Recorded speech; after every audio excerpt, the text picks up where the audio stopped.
Mireille l'abeille, Léon le bourdon et Camille la chenille. Depuis 25 ans, ces petits êtres voient grandir des générations et des générations d'enfants.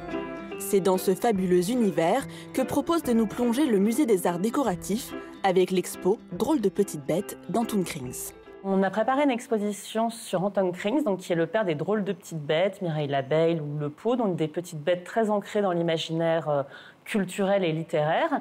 Et le but de l'exposition, c'est de montrer qu'Antoon Krings est un grand artiste qui s'occupe de littérature jeunesse, mais qui peut être vraiment replacé dans une histoire de l'art beaucoup plus générale.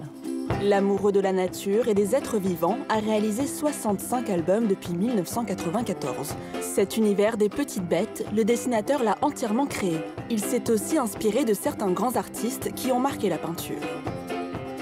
On met toujours en parallèle les grandes œuvres de l'histoire de l'art et les dessins d'Antoon Krings. Autour de la faune et de la flore, on part par exemple des premières planches de botanique jusqu'aux grands maîtres de la nature morte comme Oudry ou Jan van Kessel.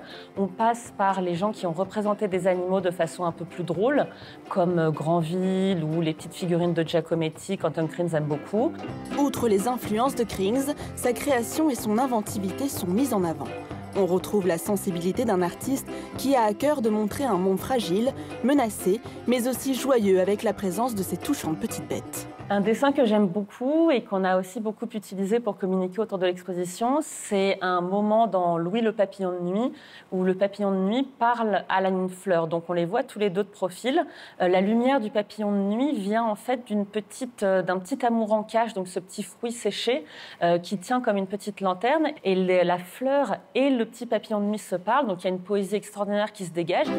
Ce voyage au cœur d'un monde sensible et féerique est à découvrir jusqu'au 8 septembre 2019.